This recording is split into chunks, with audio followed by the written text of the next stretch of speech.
Hi, Theruvan Sanna, everyone.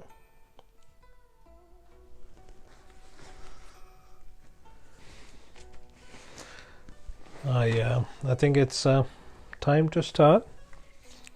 Good, perfect. So let's start on episode 12. Let's go through, no, actually episode 13 summary. Yeah. We talked about physical science and Buddhism in the last episode. We started with a story where Albert Einstein and Charlie Chaplin, they were talking to each other, and the gist of the story was that not everything in Buddhism can be understood by everyone. It's not very simple for everyone to understand it. So there are people who cannot understand it. We need to know that, right? And then we talked about karma. We found out whether karma is an energy. So we looked into how the karma is created and what happens when you do things, or when you think with your mind, right? We also talked about if karma can be measured, and we said, yeah, it can be measured by kilojoules, and it's an energy. How this works, we talked about how it works, and creating the anantara samanantara pratya, where you create a field where you can match. In the modern science, that's like a Bluetooth. So if you want to transfer something to another device, what you do is you need to pair the two devices. You pair it first, and then you transfer whatever you want to transfer. It could be an image or whatever, right? So that's how you transfer merits as well. So in order for you to get good merits from someone else, you have to create a good or a positive environment. Then you can get the energy vastly. Otherwise it's not going to be as strong if you're not creating the same energy level, right? So that's something. And then we talked about how computers are using 1 and 0, which is also yes or no, or there is or there isn't. So that is how the mind works. The mind thinks whether there is something or there isn't something. That's how the computers are made, right?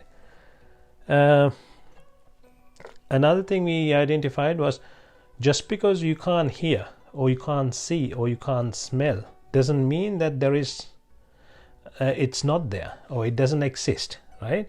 Because there are certain things that you can't see from your eyes, but they exist. Or when I say exist, it's not, I'm not trying to say there is something or there isn't, but it appears to be there, right?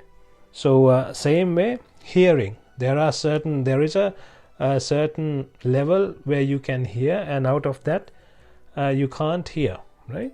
And then same with the smell, because dogs can smell more than human, right? So that's why people use dogs in the police and things like that. And then after that we talked about the aura. So the aura is something like that, and you can't, well, not everyone can see. There are people who can see the aura, and to a certain extent. And sometimes when they are behind a white when they have a white background, then it's easier for them to identify the aura. I know a few people who can see the aura. They say they can. And the aura depends on your thoughts. So you can do the exercise. You can test it yourself. So you can go to a place where they have an aura machine, and then you can change your thoughts and see if it actually works. So it is, if you think about a raga thought, lustful desire, then the aura turns into yellowish color, right? And if you think about a dvesha or a hatred hateful thing, then it turns into red. And the moha, if you think delusionally, it will change into blue. So you will not have clear three colors, because you will have mixed thoughts in your mind, right? But you can test it. And then we talked about how you can feel energy, whether you can feel the energy. Some people, they can feel the energy very well. The more you meditate, the more you can feel the energy. You can feel it drawing towards you, right? It draws into you from the top of your head. Normally you can feel like a tingling sensation on top of your head when you're doing the meditation. And then if you have your feet on the floor, you can feel it going through your body and then out of the body through the feet. Or if you have your palms upwards, you can feel that it's going out of your palm as well. There are exercises where you can keep your palms across as if you're holding like a basketball, and then you can create an energy field doing that. When you're in a jhana, or if you're doing like a buddhanusati, if you're thinking about Buddha, Dhamma or Sangha, you can create a strong energy field that way. So you can test it yourself like an experiment. There is no harm in doing experiments. You have to find it out yourself. You shouldn't just believe just because someone is saying it.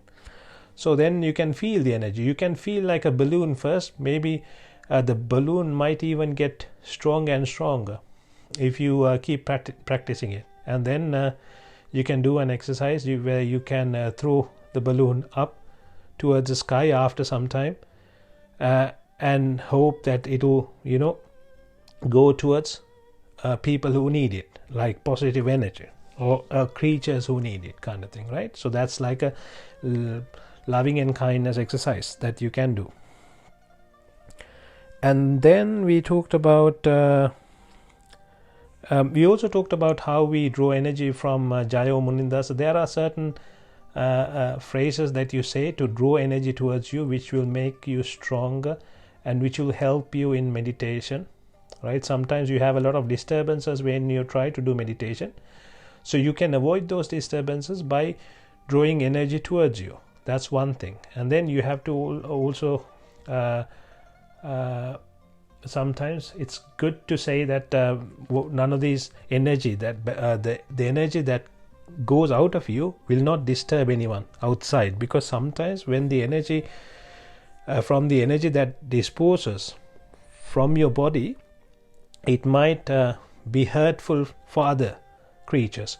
So if you think that it shouldn't do any harm to anyone or any disturbance to any creature, then it won't harm anyone, so that they won't try to disturb you, right? That's something that you need to know. Then we talked about matter, how matter is created through the mind, right? So we talked about a little bit more science, in depth science, how the mind creates matter, as in Vijnana Pacha Nama Rupa. That's explained in the Paticcasamuppada Vibhanga, where Vijnana emits Nama Rupa. Nama Vedana Sanya Sankara, Rupa are the Satara Maha Bhuta and Upadaya Rupa. So this Satara Maha Bhuta are matter. So that's something that we learnt. And then we also touched upon Aggañña Sutra, where they explain about how the world was created. Even in the Bible, they say they speak about how the world is created, and they say it is very similar how they talk about it. But in the Thripitaka, they have gone into deeper detail about this. But in the Bible, they say it's as a summary, right? Another thing what we looked at was what happens to the energy when you emit the energy. What happens is, most of the people in this world, almost 100% or 99.99% of the people, what they do is they keep emitting raga, dvesha, moha. So those are bad energy. So what happens is this type of energy has to go and store somewhere, right? So what is being stored is what comes back to them. So you store something bad and you can't expect something good back, right? So that is what is happening to the people. So what happens is they come back as karma or karma, and then they complain, oh my God, this is happening to me, this is happening to me, this has happened to me, right? So it's no point in complaining, because this is what you stored in the past. So this is coming back to you. So what you can do is try to avoid it. Try to create an energy field around you, right? Try to create an atmosphere around you so that you can minimize the effects. You can't eliminate everything. Even Mugalat Maharatan Vahanse got beaten. After becoming Arihatun Vahanse, he got beaten to death. So there are certain things that will come back that you cannot stop, but to a certain level you can, manage those disturbances and the karma. So what you can do is, as long as you walk the path and making sure you're focusing on what you're supposed to focus, you can avoid most of them. For example, when one becomes Sotapanna, he avoids all the karma to do with Satara Apagata karma. As in, if he was to go to the 4 hells, whatever he was supposed to get vanishes. So those are called ahosi karma. So they become ahosi. Ahosi is they vanish. They become null and void. So that you can do. So if you make sure you go to a Brahma thala or a Brahma plane, so you can avoid whatever you were supposed to get by becoming a human. So there are certain ways of eliminating those things. So those are techniques that you can use to move forward. So that was what we discussed in the last episode 13. So now let's move on to episode 14. So this episode 14 is also different, but it's not to do with science, but this is very important because it's to do with Nirukthi. We talk about Nirukthi. Nirukthi is something, attain nirne vanne. Artha is the meaning. So when you talk about a word, we always break it down, try to get the inner meaning of a word. So there is a reason for that. In the Thripitaka they have said, you have to take the inner meaning of a word to understand the real meaning. Also they have said so many things about the Nirukthi and who can understand Nirukthi and who cannot understand Nirukthi. Let's look at the examples. So there is a Nyaya and there is a Jnana. Jnana is like a wisdom that only a noble person would have. That is called the Artha Dharma Nirukthi Patibhana Jnana. So there is something called the Artha Dharma Nirukthi Patibhana. So Artha is the meaning. The Dharma is Anicca Dukkha Anatta is Dharma. Right? Nirukthi is the inner meaning of a word. And Patibhana is, Pati is the bond. Patibhana is getting rid of the bond. So they have the idea, they have the understanding of how to get rid of the bonds. So that is those are the 4 jnana that a noble person would possess, right? This Nirukthi jnana or the Nirukthi wisdom is something that only a noble person would have. So a mundane person would not have it. So a mundane person would not understand. A mundane person might even argue saying, oh, that cannot be right. Because in the Thripitaka itself it says, a mundane person cannot understand a Nirukthi, right? There are so many who don't understand that as well, like the example we talked about, Charlie Chaplin, right? So let's see what Nirukthis are by referring to Thripitaka. So it's the first slide is Nirukthi Adivachana. Let's see what Nirukthi Adivachana are. In Samyukta Nikaya 3, Khandavagga Nirukthi Pata Sutra. Nirukthi Pata Sutra. The name of the sutra itself is Nirukthi Pata Sutra, right? There is something called Nirukthi Pata, Adivachana Pata, Prajnapti Pata. There are three items. There are three things: Nirukthi Pata, Adivachana Pata, and Prajnapti Pata. These are used to indicate a tense, as in past tense, present tense, and future tense. And in the Thripitaka itself, they say you have to use these in order to understand the meaning. Right? The most important thing is the idea. That's also something that you need to know, and the meaning of something. Right? So it doesn't matter what the word is. So in English, you might say, you might use a different word, right? Siv Pilisimbiyapat Jnana. Exactly. Yeah, this is also called Siv Pilisimbiyapat Jnana. So that is not something that everyone would have knowledge of for discriminations. Nirukthi, linguistic expression. Yes. So I will try to use as much Sinhala words as possible so that you get to know the words, right? So the most important thing is the idea and the meaning of something. So this is something you need to know. So as long as you have the real meaning in your mind, because that is what you need to focus on when you're meditating, right? What language or words are used, as long as the real meaning does not change.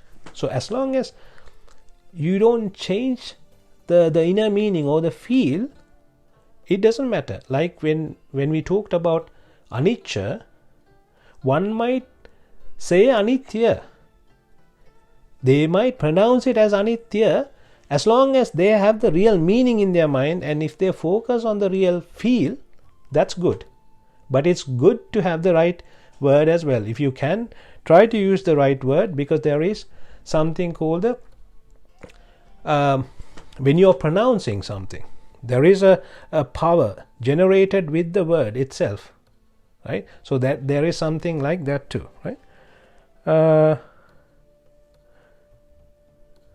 But if the words or the languages used changes the meaning, then they should not be used. The feel is the most important thing. So that is something that you need to know.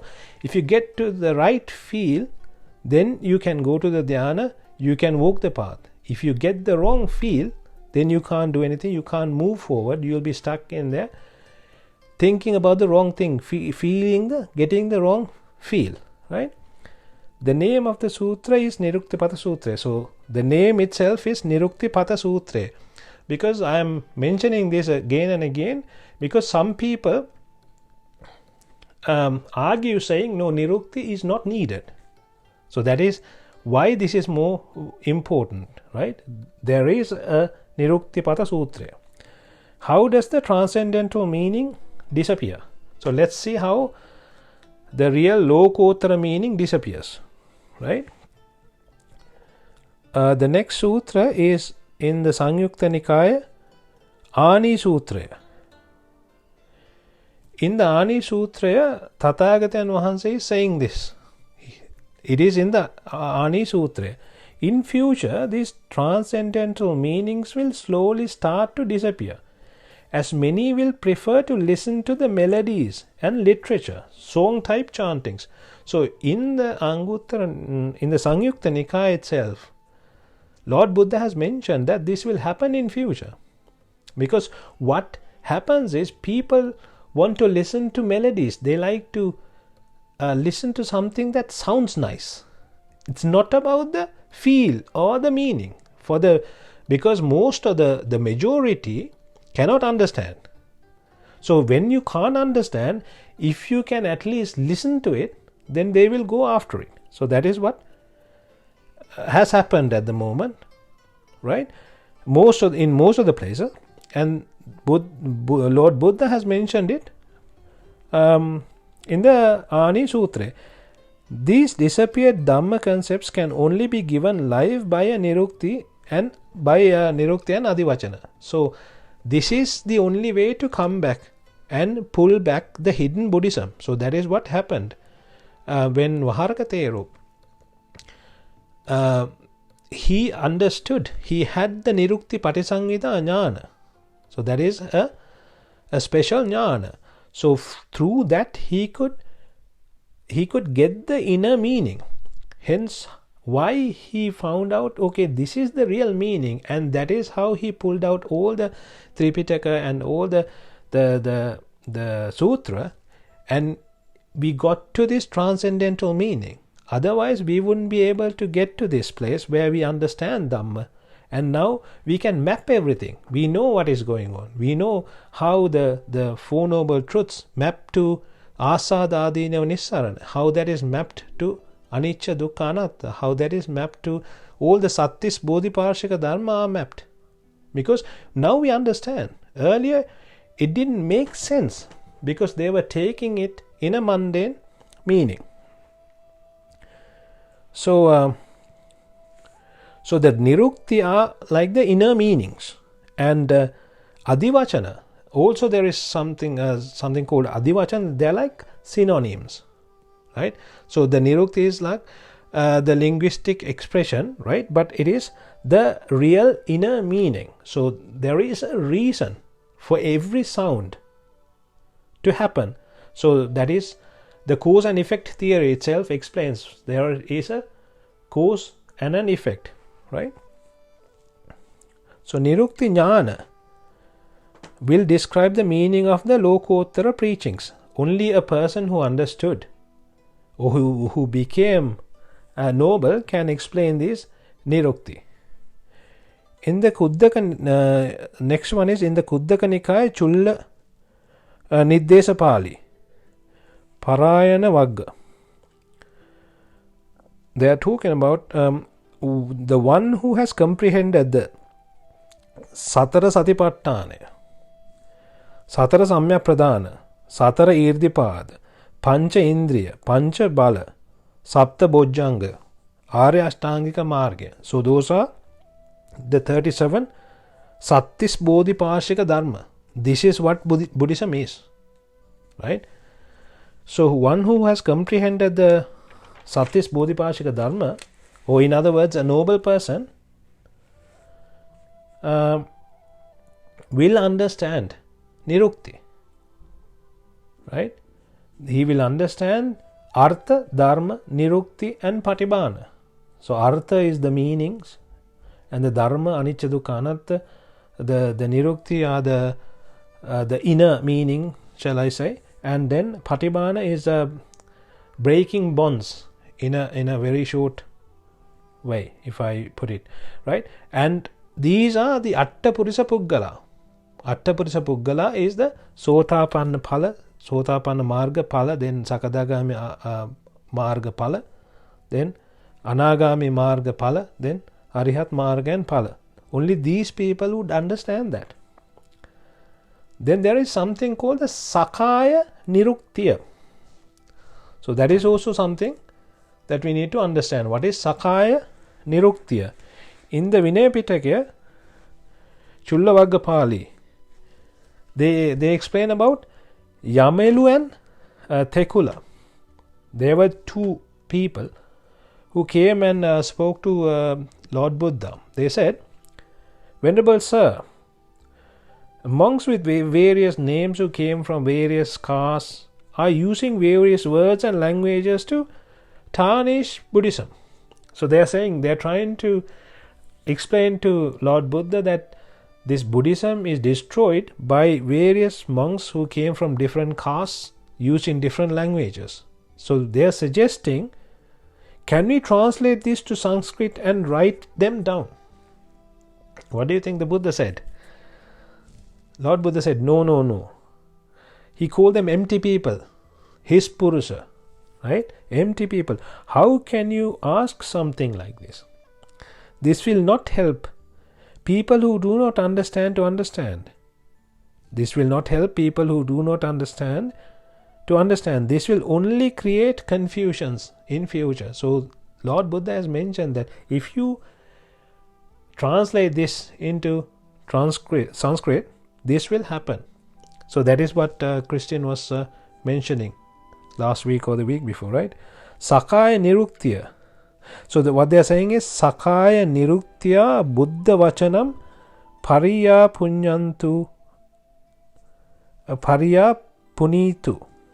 So what they are saying is, do not change the Buddha Vachana, leave the Sakaya Niruktiya. Sakaya Niruktiya is what one needs to understand. So when the real words are there, then in the future one gets to a Palaya, when one gets to Sotapanna at least, they will get the real meaning from the words. If the words were changed, then you can't even get the meaning from the new words. So that's what it is, right? So Lord Buddha has mentioned, keep it in the Sakaya Nirukti, so that one day Sotapanna can get the meanings from the words themselves. So that is what happened with Vaharakatero, right? So when he was born as a Sotapanna, but when he started to get to the dhyana and everything, he could see the real meaning inside. So he could see why there was no noble people around, right? So examples for Nirukthi, Adivachana from the Thripitaka.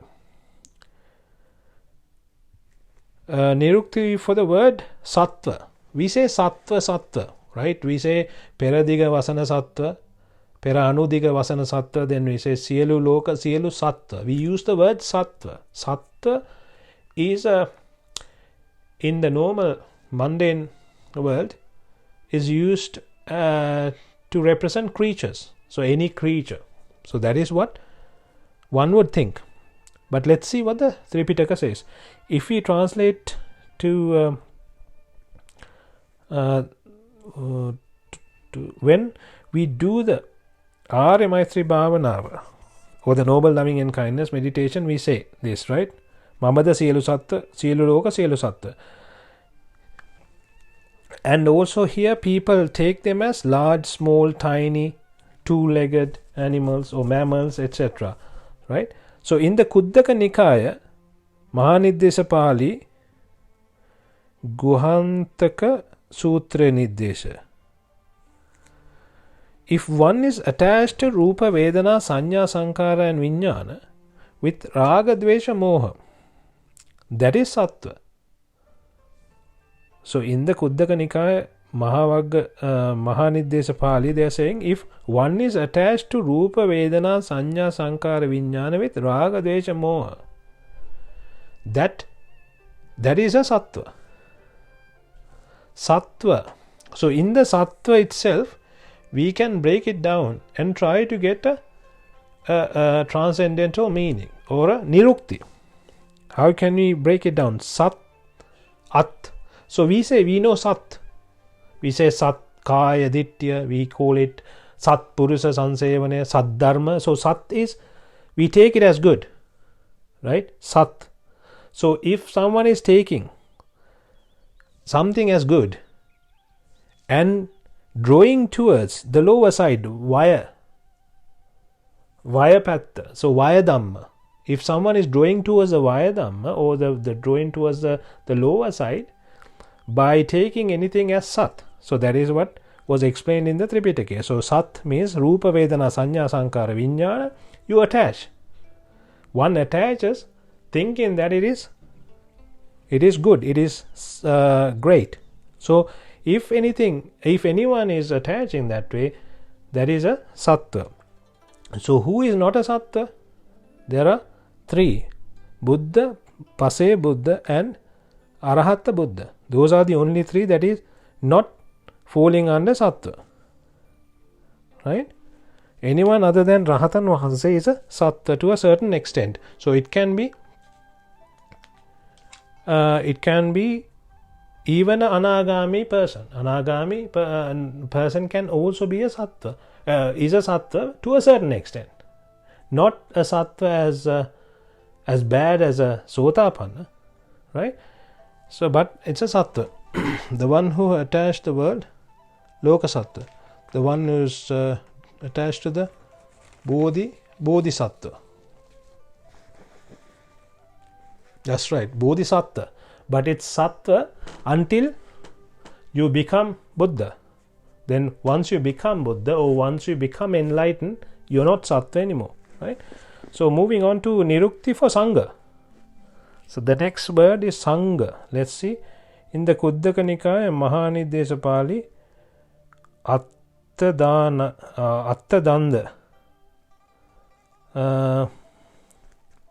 Sutra Nidesha. There are two meanings for Sangha. There are Sangha and Sangha, right? The first meaning is Raga, Dvesha, Moha, Mana, Ditti, Klesha, Duscharya. So those are Sangha. Sangha are the Keles, the Klesha are the Sangha. So that is the first meaning. And there is another meaning, Sangha. We say, we call monks as well Sangha. So what is that Sangha? So that is actually a Sangha, a person who gets rid of the Keles, right? So there is a Sangha too. So moving on to the next word is Sangvara. We say Sangvarattena Silang. So what is Sangvara? Sang, you always see about this Sang. Sankhara. So it's a lot of sangs. Sangma. So what is sang?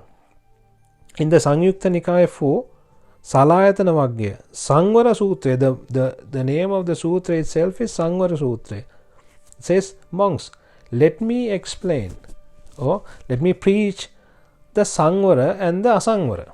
So now the Tathagatayan Vahanse is preaching about Asangvara. If someone is going behind Rupa, Vedana, Sanya, Sankara, Vijnana as Nitya, Sukha, Atta, then that is Asangvara. So a worldly person is going behind Rupa, Vedana, Sanya, Sankara, Vijnana, attached with Raga, Dvesha, Moha. So if someone is going behind this, that person is Asangvara. So what is Sangvara? If one person is not going behind Rupa, Vedana, Sanya, Sankara, Vijnana, that is Sangvara. So Sang is the collection, right? Sam is the collection. What is Vara? Varanava is stopping or eliminating. So that is Sangvara, right? Sangvarattena Silang. Sangvara Sila. There is something called Sangvara Sila. What is Silaya? Silaya. Sisil Ulaya. They say it Sisil. Sila is Sisil Ulaya. What is Sisil Ulaya? Sisil is cooling down. Laya is the heart. So when one becomes a Sotapanna or Sakadagami or Anagami, they get to a Sisil Ulaya or the cool down heart. So they are not burning as much as a mundane person, right? So how to become a Sangvara? So becoming a Sangvara in the worldly, for the worldly people, becoming Sangvara is what you see from outside. So this is not something to do with outside, the physical, right? Normally what happens is people think, okay, right, that person is walking very nicely, that person is talking very nicely. So that person has become Sangvara. So Sangvara is, in other words, like a disciplined person. But this discipline, the transcendental discipline is nothing to do with the physical discipline. It's to do with the inner mind. So it's the mental discipline. So the mental discipline people can't see. So you can't judge by looking at a person, right? So Mandal people will be like, okay, talk softly, walk softly, behave nicely. So that is the discipline they are talking about. For the normal person, it is not attaching with Raga, Dvesha, Moha. As long as you are not attached to the Rupa, Vedana, Sanya, Sankara, Vijnana, or to the world, with raga, dvesha, moha, you are disciplined. So that is the real discipline. For example, a noble person says, if you become Sangvara, you will become Nirogi. So now you know what Sangvara means. Nirogi. Nirogi is like healthy. That is the mundane meaning of Nirogi. And for the mundane people, Sangvara means discipline. So they will take it as, okay, if you become disciplined, you become healthy. So they will just not move. They will be like, okay, I'm going to be really good. I'm not going to move very much. I'll be really good. And they will expect to be healthy. By not moving around, they will not run around thinking that is not discipline. Right? So they will maintain the physical discipline and expect to be healthy. But it doesn't happen. And they will think that health is to do with the body. Right? But the real meaning is that if one becomes mentally disciplined, that person will be mentally healthy. Right? Or achieve Nibbhana. So mentally healthy as in, what is the disease? The karma, pancha karma is the disease. Right? You know, when we talk about the Nirukthi Kamadi Vachana Sutra, we were talking about roga. We said kama adi vachana, so other words for kamaya. Right? So the other words for kama was mada, was a adivachanaya for kama. Baya was a adivachanaya for kama. Roga was a adivachanaya for kama. So this roga is the disease. So being healthy is not having that disease, which is the karma disease. Right? So now the next one is the mala. Nirukthi for mala. And in the Samyukta Nikaya there is a sutra called Mala Sutra, Mahavaggapali. There are 3 types of mala. Raga mala, dvesha mala and moha mala. So let's see what in the normal meaning, the mala meaning is the flower, right? But in the Thripitaka there is a raga mala, dvesha mala and moha mala, right? In order to get rid of these 3, one has to walk the Eightfold path. So if one wants to get rid of the raga mala, dvesha mala and moha mala, that person will have to walk the Eightfold path. So the next point is in the Kuddaka Nikaya Chulla Niddesa Pali Parayanu Giti Niddesaya. So we learnt what the mala, the meaning of mala is, and now vimala. Vimalo means vimala is maling vimukta.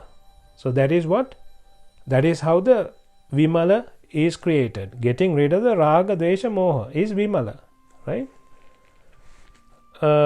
Moving on to the next one, Nirukthi for arasa rasa rupa, right? Arasa rupa. So what is arasa rupa? Rasa rupa, there is something called the rasa rupa, right?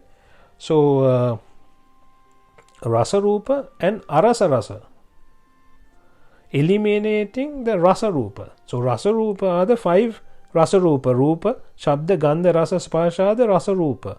For if someone is eliminating the rasa rupa, that person becomes arasa rupi or arahang. It's also called raha ang. Ang are the ahara. So if you're providing ahara, if you're providing food, right? So that means you're providing ahara or the food. So if someone is not providing food, that person is arahang. So that is one of the qualities of Buddha, right? So arahang, rahang and arahang. So the opposite of rahang, right?